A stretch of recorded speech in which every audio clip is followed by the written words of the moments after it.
towers before you, Gogmadrog, the man who killed your father. It's a good job Kitty doesn't have too sharp claws, isn't it? He says as he clenches a fist at his side. I stand up and square up to him and I say, well, who needs claws when I have these?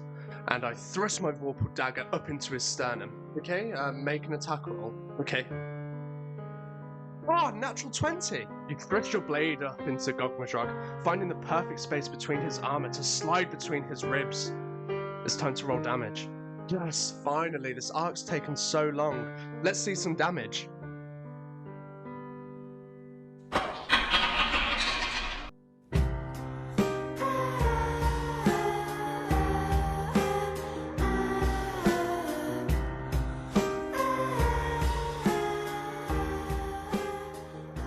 D&D rules are the backbone of what allows us to enjoy this wonderful game. And most of the time they do a pretty good job of allowing us to be balanced and fair in our games. But sometimes there are rules that when stuck to too firmly end up sucking the life and fun out of the game, especially when they're used against the player. And while some people are dead set on playing the game's rules as written, or raw, I personally use a lot of homebrew rules in my campaigns to try and make things a little bit more fun. So here are 4 of the best homebrew rules that I tend to use in my campaigns. I'm sure if you've played D&D for any amount of time, you've had the intro sketch happen to you.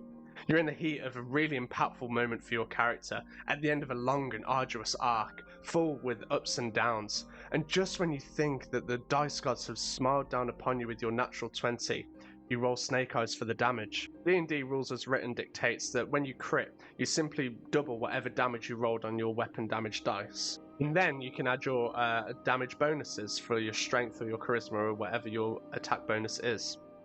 This means that when you crit with a greatsword, you could deal a measly 5 or 6 damage, rather than the maximum of 24 for your damage dice. With crunchy crits, those big damage numbers are much more likely to happen, meaning that it's a lot more impactful every time that you hit a critical strike. So the crunchy crit homebrew rule, or whatever other term you use for it, dictates that when you roll your crit, you automatically get the maximum damage for whatever your weapon dice are, and then you add another set of dice to the roll. So if we stick with the greatsword example, you roll your crit, you automatically get 12 for the first set of dice, and then you roll another set, maybe you get a 7 on that, to that dice damage as well, ending up with 19, and then you get to add your strength bonus to it.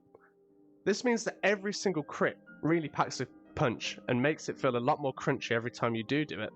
And if you're thinking this rule might sound a little bit unfair, remember, the monsters and creatures that you use can also use the crunchy crits homebrew rule against your players, meaning that when a monster crits, it really hurts.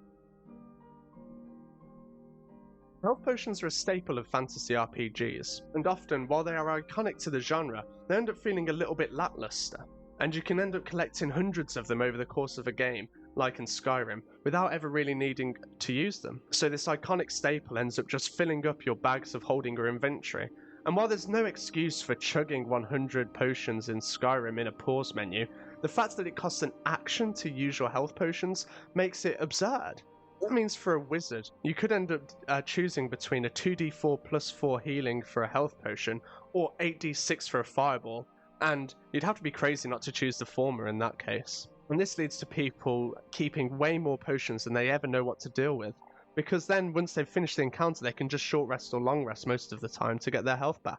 My solution to this is to use health potions as a bonus action optionally. So players can choose to use a health potion as a bonus action, and chug it down like it's their last drink of a bottomless brunch to get the 2d4, 4d4 or 6d4, or they can choose to carefully drink it as an action and get the full healing of whatever those dice may be. So this keeps some strategy involved between trying to chug a potion and keeping your action, or taking it really carefully to get more healing, while also meaning that it's less likely to clog up inventories, as people will want to use them more for the lesser action.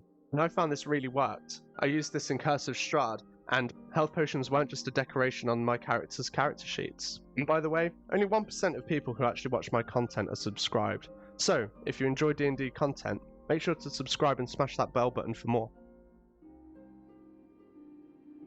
The next homebrew rule is one borrowed from the legendary Brennan Lee Mulligan. Acts of heroism are reserved for those all or nothing moments of a campaign, where things can either go really, really well or really, really poorly. And in that respect, they should really only be used when you're really pushing the limits of what a character should be capable of. The heroic role, it's really all or nothing.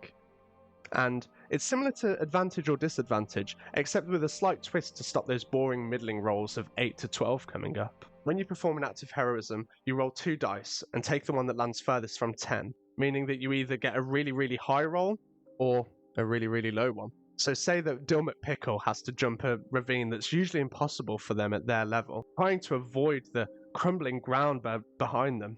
They'd roll a heroism check and either succeed epically and make it all the way across, or fail terribly and fall to their death. The acts of heroism rule is best savoured, only whipped out for those really, really impactful moments where players are really trying to push the boundaries of what can be achieved in D&D. If it's not saved for those special occasions, then it can become a little bit overused and boring. Oftentimes, DM inspiration is used so sparingly that players actually end up forgetting about it and never use it, only to have it be replaced when the next DM inspiration comes around 14 sessions later. Even still, in my totally quantitative research, I found that players are far more likely to use their DM inspiration to re-roll things that are used in the world, like religion checks or persuasion checks or insight checks with NPCs rather than combat rolls. Player engagement with the world is one of the most important things to me as a DM, and I know many other DMs out there, and trying to discourage player engagement by not giving out inspiration could end up shooting yourself in the foot when there's something you really want to tell your players, but also keep it feeling earned. And such is the motivation behind the participation inspiration. At the start of every session, each player is given 1 inspiration point, and they can use that to re-roll any check in the game. This means that when someone has the idea to try and read the Necromancer's tome, but just falls short on the history check, they get another chance to try and get all of that lore.